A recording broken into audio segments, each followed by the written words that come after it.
Hello everyone, welcome again. Earlier lecture में हमने sense organ में आइज के बारे में देख चुके हैं। आज के इस वीडियोस में हम जानेंगे ईयर के बारे में एंड नोज टंग के बारे में। Alright, so what is the year? Year क्या है? ईयर ड्रम क्या है? ईयर का फंक्शन क्या है? Anatomy and physiology of year के बारे में हम जानेंगे। Alright, so the year consist of the three basic part.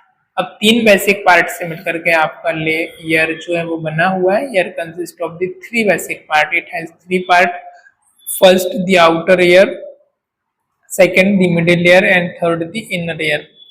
कौन कौन सा पार्ट है? Outer, middle and year. Each part of the year serve as a specific purpose in task of detecting and interpreting sound. Alright, सब each part of the ear serve अपना अपना एक उसका अलग particular उसका purpose होता है, particular each part का function होता है, specific function होता है in the task for the detecting interpreting sound. Task क्या होता है? उसका क्या काम होता है? डिटेक्ट करना साउंड को, इंटरप्रेट करना साउंड को। The outer ear serve as the collect and channel the sound to the middle ear. Outer ear जो होता है वो क्या करता है? आपके जो साउंड होता है उसको क्या करता है? चैनलाइज करता है, उसको कलेक्ट करता है और साउंड को आपको कलेक्ट करने के बाद आपके मिडिल ईयर को ट्रांसफर करता है।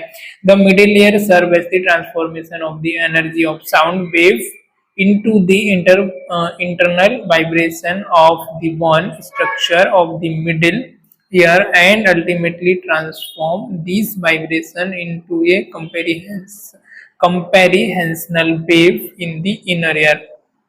ऑलराइट, अब मिडिल ईयर क्या करता है? मिडिल ईयर सर्व करता है जो भी आपका मिडिल ईयर में जो भी आपकी एनर्जी को ट्रांसफॉर्म हुई है साउंड के थ्रू, आपकी जो एनर्जी आई है साउंड वेव को क्या करता है? इंटरनल आपके वाइब्रेशन है उसकी बोन्स तक आपकी जो पिन्ना है, ईयर ड्रम है, उससे होते हुए आपका आगे तक ट्रांसफर करता है, अल्टीमेटली ट्रांसफॉर्म करता है उस वाइब्रेशन को into the compressional wave in the inner ear. Inner ear तक उसको अल्टीमेटली ट्रांसफर करता है। इनर ईयर का क्या रोल होता है? The inner ear serve as the transform energy of the compressional wave. अब जो एनर्जी ट्रांसफॉर्म हुई है, एनर्जी के फॉर्म में जो आई है उसको कंपेरिहेंशनल वेव में ट्रांसफर करता है within the inner ear, within the fluid into the nerve impulse that can be transmitted to the brain. और बाद में इसको क्या करता है? जो ईयर में आपका फ्लूइड होता है उसमें वेव आती है, इंपल्स आता है जिससे आपको साउंड का जो एनर्जी है, वेव है, वो सुनाई देती है और फर्दर इसको ब्रेन को ट्रांसमिट करता है, सिग्नल को ट्रांसमिट करता है। The three part of the ear are so below. Year के जो तीन पार्ट है वो आपको नेक्स्ट स्लाइड में देखने को मिल जाएंगे। So here is the three part of the ear. Ear, outer ear is the pinna. It is also called outer ear and pinna. And second is the auditory canal. जो एक auditory canal होती है जो कि pinna से आपके middle ear को आपको आपके इनर ईयर को कनेक्ट करती है। एक कैनाल होती है जिसको ऑडिटरी कैनाल भी बोला जाता है। ऑडिटरी एक रूट होता है जो कि आपके वेव को ट्रांसमिट करता है, आपके एनर्जी को ट्रांसमिट करता है। उसके बाद आती है आपकी टिम्पैनिक मेम्ब्रेन, जो आपकी कान का पर्दा होता है। टिम्पैनिक मेम्ब्रेन, इसको ईयर ड्रम के नाम से भी जानते हैं। इसमें आपकी तीन छोटी छोटी बोन होती है। स्मॉलेस्ट बोन होती है स्टेपस, इनकस और मेल्यूस। स्टेपस जो होती है सबसे छोटी बोन होती है, स्मॉलेस्ट बोन होती है, फिर इनकस होती है और मेल्यूस होती है। There are the three bones. Three bones के बाद एक आपकी सेमी सर्कुलर, एक आपकी कैनोल होती है, इसको कोक्लिया के सेमी सर्कुलर कैनोल होती है। ऊपर की तरफ जो आपको तीन रिंग लाइक स्ट्रक्चर दिख रही है, this is the semi circular canal. उसके बाद आती है आपकी elliptical window and circular window. दो विंडो होती हैं, इलिप्टिकल विंडो और सर्कुलर विंडो, जो कि एनर्जी को रिसीव करती है। और जैसे कि आपका एक शंख होता है, शंख में आपका राउंड होता है, वैसा एक कोक्लिया होता है राउंड, जिसको कोक्लिया बोला जाता है। और राउंड आपकी कैनोल होती है जो कि साउंड वेव को ट्रांसम्यूट करती है। उसके बाद आती है ऑडिटरी नर्व और वेस्टिबुलर नर्व और ऑडिटरी नर्व से आपके ब्रेन को सिग्नल जाता है, आपके साउंड की एनर्जी वो ट्रांसम्यूट होती है। और नीचे की तरफ जो होती है यूस्टेचियन ट्यूब होती है। Alright, so this is the structure of the year. Now here is the outer ear. Outer ear is the consist of the ear flap. Ear flap जो आपका पिन्ना होता है उससे कंसिस्ट होता है। And approximately 2 centimeter long ear canal. Right. और ये कितना होता है 2 सेंटीमीटर आपका होता है, और 2 centimetre air canal approximately and 2 centimetre air canal. The air flap provide protection for the middle ear in the order to prevent damage to the eardrum, right? So जो आपका साउंड को क्या करता है, एक तो साउंड को ये चैनलाइज करता है, साउंड को एक कॉन्सेंट्रेट करता है, साथ ही साथ आपका ईयर फ्लैप जो होता है आपका प्रोटेक्ट करता है आपके मिडिल ईयर को आउटर इंजुरी से, डैमेज होने से, और ईयर ड्रम भी आपकी प्रोटेक्ट करता है। जैसे कि आपने एक माइक देखा होगा, राइट, जो एक एल्यूमिनियम का माइक होता है स्टील का, तो उसमें एक रिसीवर होता है और रिसीवर से डायरेक्टली जो ट्रांसफर होता है वो एक ऐसा चोंगा टाइप का होता है, राइट। वो क्या करता है, साउंड को क्या करता है, सेंट्रलाइज करने का काम करता है, गुड इट। सो इसी तरीके से ये कुछ वर्क को परफॉर्म करता है, similarly to the shape of the mic. And the outer ear also channel the sound wave that reach the ear, right. Next क्या है, the outer ear also channel sound wave that reach the ear through the ear canal to the ear drum of the middle year.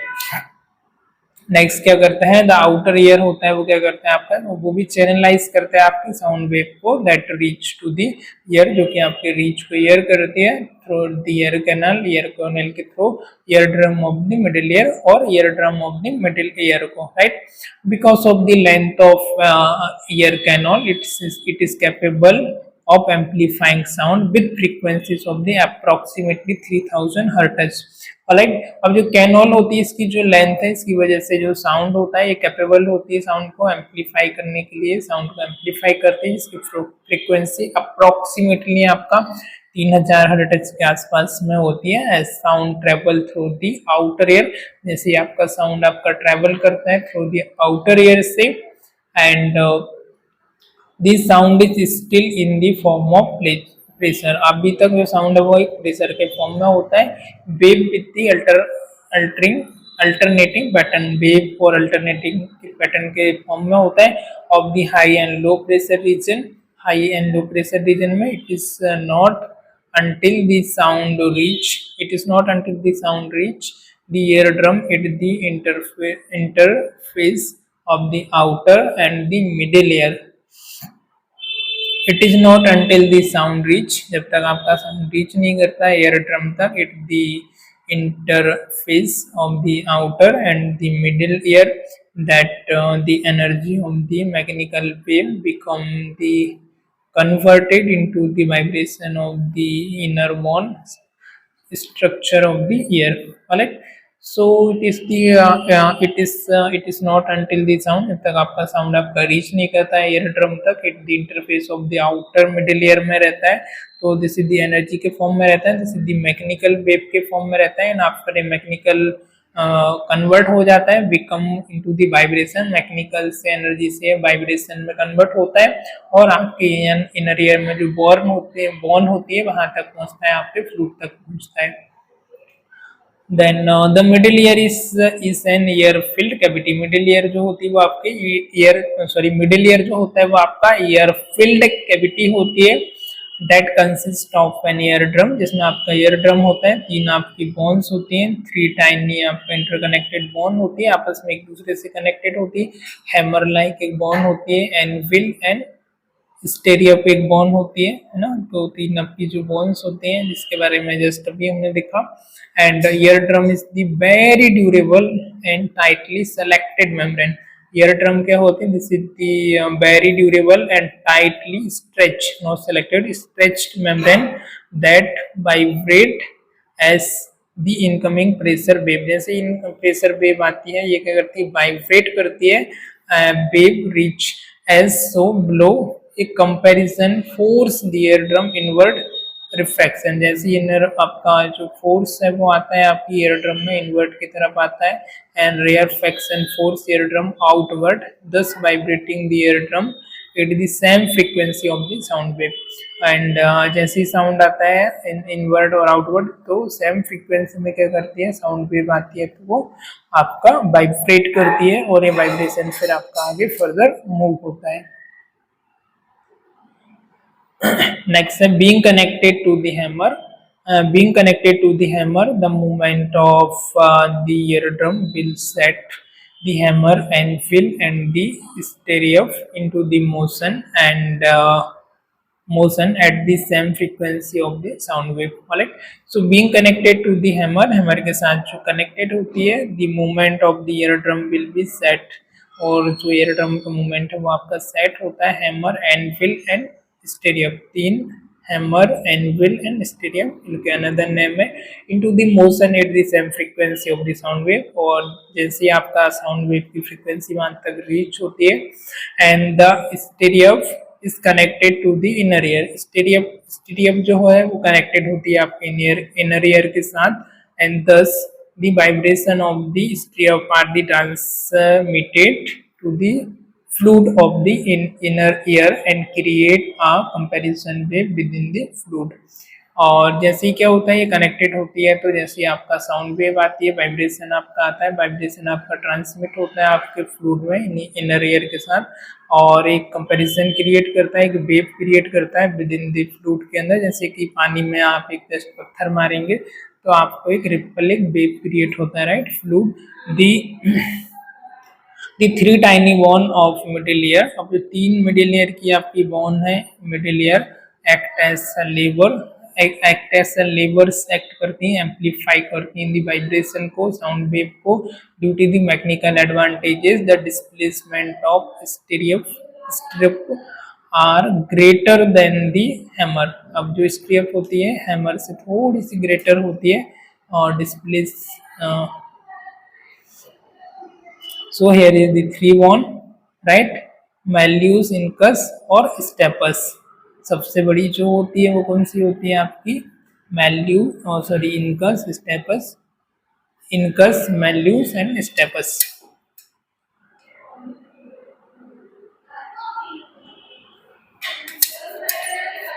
just a minute। Furthermore, since the pressure wave shrinking, the large area of the eardrum is concentrated into the smaller area of the strip, the force of the vibrating strip is nearly 15 times larger than north of the eardrum. Okay. Furthermore, since the pressure wave shrinking, जैसे आपकी जो pressure wave है वो आपकी shrink होती है, the large area of eardrum में, the large area of eardrum is concentrated into the smaller, the large area of eardrum में वो concentrate होता है smaller area of the strip में, stirrup। The force of the vibrating stirrup is feature enhance our ability, stirrup is the nearly 15 times larger than of the eardrum। अब जो होता है 15 time आपका लार्जर होता है देन द ईयरड्रम से, and this feature enhance our ability to hear faintest of the sound, right. अब ये जो फीचर है वो आपकी इनहांस करते हैं आपकी एबिलिटी ऑफ हियर, सुनने की एबिलिटी को, and faintest of the sound को। The middle ear is an air filled cavity, middle ear जो होता है आपका ईयर फिल्ड कैविटी होती है, that is connected by the eustachian tube, जो कि यूस्टेचियन ट्यूब से कनेक्ट होता है, डायरेक्टली आपके माउथ से कनेक्ट होती है, and this connection allow for the equalisation, ये जो कनेक्शन है अलाउ करता है आपके इक्वलाइजेशन ऑफ द प्रेशर को within the air filled cavities में ऑफ द ईयर में। When this tube is become closed, अब ये ट्यूब है क्लॉग्ड हो जाती है during the cold, the air cavity is unable to equalise, right. Cold के समय पर तो जो एयर कैविटी है वो इक्वलाइज करने में अनेबल होती है, and it's pressure will often lead two year एक, और ये प्रेशर आपका ईयर एक को लीड करता है, एंड अदर पेन्स को भी आपका लीड करता है। The inner ear consists of the cochlea, the semicircular canal and the auditory nerve. The cochlea and the semicircular canal are filled with the water-like fluid. Alright. So the inner ear consists of the cochlea. Inner ear है वो आपका cochlea से मिलकर के बना हुआ है, and the semicircular canal, एक semicircular canal होती है, and the ऑडिटरी नर्व होती है इनके अंदर। द कोक्लिया जो होता है दिस इज द सर्कुलर कैनोल होती है, फ्लूड से वाटर लाइक फ्लूड होता है उससे फिल्ड होती है। The fluid are the nerve cell और नर्व सेल इससे अटैच होते हैं सेमी सर्कुलर कैनोल से। Provide no role in the task of hearing, इसका कोई हियरिंग में कोई इतना महत्वपूर्ण टास्क नहीं होता है। They are merely serve as accelerometer, accelerometer की तरह ये सर्व करता है for the detecting accelerated movement and assisting in the task of the maintaining balance. The cochlea is snail shaped organ, cochlea आपका स्नेल जो एक शंख वाली इल्ली आती है ना, राइट, एक शंख वाला एक आपका क्या बोलते हैं उसको, एक इल्ली, इल्ली मतलब उसके जैसा इसका एक शेप होता है, राइट, स्नेल बोला जाता है इसको। स्नेल शेप एक ऑर्गन होता है that would stretch to the approximately 3 centimetre, ये आपका 3 सेंटीमीटर तक आपका स्ट्रेच होता है। And in addition to being filled with the fluid, और इसके साथ साथ इसमें आपका फ्लूइड का फिल होता है इनर सरफेस में आपकी कोक्लिया में, is line with the over 20,000 hair like projection, इसके अंदर आपके 20,000 आपके हेयर लाइक प्रोजेक्शंस होते हैं, नर्व सेल्स होते हैं that perform the one of the most critical role, जो कि एक one of the most critical role को परफॉर्म करते हैं। एक एबिलिटी होती है सुनने की। This nerve cell differ from the length of minuscules, right, ये जो सेल्स है इनकी जो सेल्स की ये this is the different cells होते हैं, इनकी जो लेंथ होती है minuscules amount, they also have different degrees of the resiliency to fluid that passes over the them, और इसके थ्रू जो फ्लूइड है वो आपका पास होता है, राइट।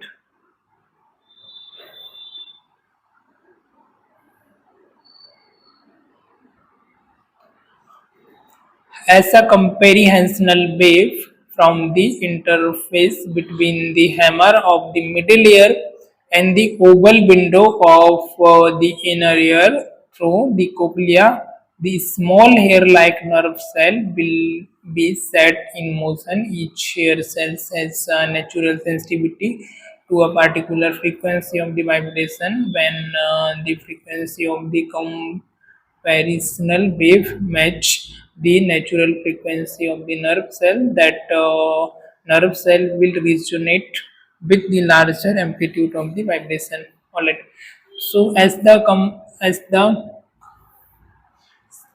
जैसे कंप्रेशनल वेव आपकी मूव करती है, जैसे आपकी कंप्रेशनल वेव मूव करती है from the interface between the hammer of the middle ear, जो हैमर का आपका इंटरफेस होता है मिडिल ईयर होता है, वहां से जैसे ये मूव करती है middle ear of the oval window से and of the inner ear तक थ्रू द कोक्लिया, फिर उसका कोक्लिया में आती है। तो स्मॉल हेयर लाइक जो नर्व्स होती है, नर्व सेल्स होते हैं, सेट ऑफ मोशन, जिनमें मोशन होता है, and each hair cells has a natural sensitivity, इनमें एक नेचुरल सेंसिटिविटी होती है to a particular frequency of the vibration की, और when the frequency of the compressional wave match the natural frequency, जैसे जो वेव के साथ नेचुरल फ्रीक्वेंसी के साथ वो मैच करती है ऑफ द नर्व सेल के साथ, and that the nerve cell will resonate, उसके साथ ही वो नर्व सेल है वो रिजोनेट करता है विद द लार्जर एम्पलीट्यूड के साथ, वाइब्रेशन ऑफ लार्जर एम्पलीट्यूड के साथ, and this increase vibrational amplitude include the cells to release an electrical impulse, और जैसे वाइब्रेशन आता है एम्पलीट्यूड आता है, जो सेल्स क्या करता है, इलेक्ट्रिकल सिग्नल को रिलीज करता है, इम्पल्स को रिलीज करता है, that pass along the auditory nerve, साथ ही साथ जो ऑडिटरी नर्व है वो आपकी पास होती है, ऑडिटरी नर्व को पास होता है टूवर्ड द ब्रेन, उसके थ्रू ये ब्रेन में जाता है, जैसे ये प्रोसेस होता है, and in a process that is clearly understood, जैसे ब्रेन में जाता है वो क्लियरली उसको अंडरस्टूड करता है brain. The brain is capable of interpreting the qualities, brain एक कैपेबल होता है, इंटरप्रिटेट करता है क्वालिटीज ऑफ साउंड को upon the reception of this electrical impulse. In a process that is not clearly understood, the brain is capable of interpreting the qualities of sound upon reception of these electric nerve impulse. Alright, so अभी ये क्या work करता है in a process that is clearly understood, अब जैसे ये process को clearly understood करता है and the brain is capable of interpreting qualities, brain capable होता है इंटरप्रिटेटिंग क्वालिटीज को इंटरप्रिटेट करने के लिए of the sound qualities upon reception of this electrical nerve impulse जो होती हैं उनको इलेक्ट्रिकल नर्व इम्पल्स को भी साथ ही साथ और इसको डिटेक्ट करता है।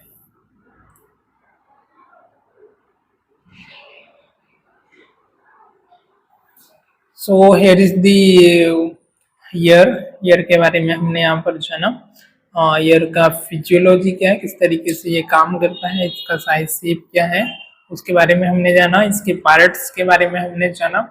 तो नेक्स्ट लेक्चर में हम टंग के बारे में देखेंगे, अर्लियर लेक्चर में हमने आईज के बारे में देखा था।